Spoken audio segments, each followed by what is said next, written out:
Hey, what's going on YouTube? Bob Lewis wanted to do a response video for Dead Guy Cardboard's 500 subscriber contest. That's awesome. Congratulations. Um, it's quite the accomplishment nowadays with so many YouTubers out there, but really enjoy your channel. Was checking out some of your, I go to the videos and I sort by the oldest videos. I like to watch people's first few videos. Enjoyed your error card video very much. A lot of classics on there. I'd like to do something similar. Maybe not official error cards, but there's plenty of baseball cards out there that just crack me up, whether it's the photography or just the awkwardness of the position or the way the players stand and whatever the case is. But I've said it before, I'm easily amused at stuff like that, so I could appreciate that.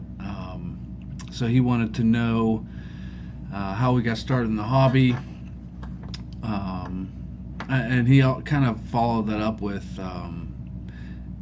the evolution of our collecting and how we've kind of changed over the years, or as the hobby's changed, how have we changed with the hobby. So to kind of answer both those questions, I started in 1990, 89, 90, 91, but I think I bought my first packs in 1990 with like Topps football and Topps baseball, looking for Frank Thomas rookies, among other players. But it wasn't until 92 really, when the Shaquille O'Neal craze happened, that when I say we, my dad and I really got into collecting, and we went after his stuff pretty hard. He had an exclusive deal with Classic back then,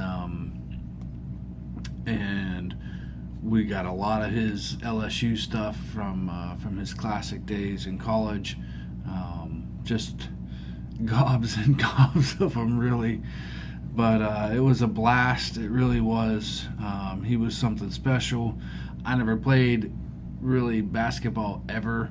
I'm from Pittsburgh. We don't have a professional basketball team, so it was kind of odd that I was collecting basketball cards. But it was the chase of kind of and caught up in that hype of the Shaquille O'Neal craze. And also in hockey, Eric Lindros was supposed to be the next, Lemieux, Gretzky. He was going to be the next great one, and he had a solid career. I mean, he's a Hall of Fame player, but concussions really took him out of, ended his career earlier than maybe he could have. Missed a lot of time while he was playing, but we went after him pretty hard too. So like, that's kind of how it happened. We would latch on to a player and really go hard into that player, and as we collected all four sports, so we were on board with Shaq and Lindros. We kind of fell out of hockey in the mid '90s and really focused on more baseball, basketball, and football. With baseball, we would always get a Bowman product, and that was kind of our.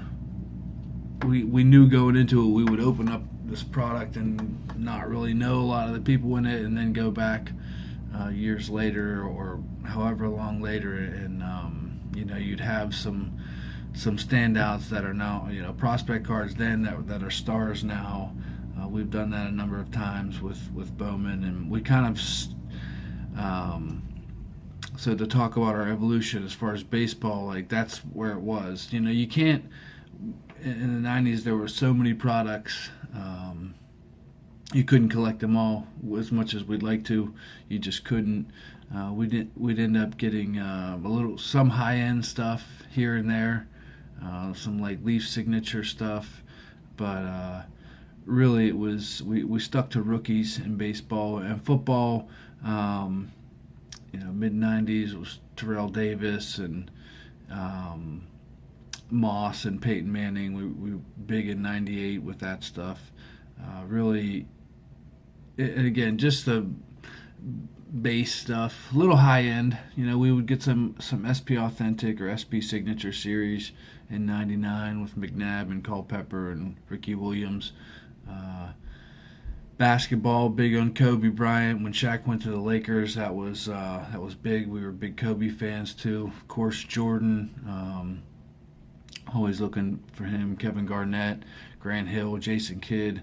We covered the '90s heavily, and if you watch any of my videos, you'll see that.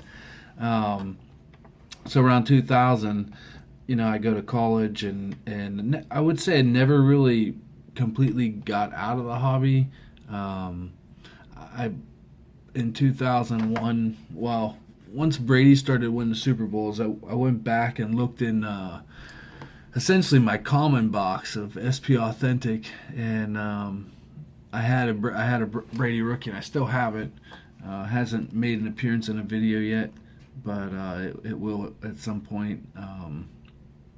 So, as much as I was in college and doing other things and wasn't really buying packs or collecting, I would always kind of be tied to that card as he kept winning Super Bowls. I just saw it kept going up, and when I went home on weekends or whatever, I would always have cards and just kind of sort through them, reorganizing upon reorganizing the cards. I never completely just left the hobby.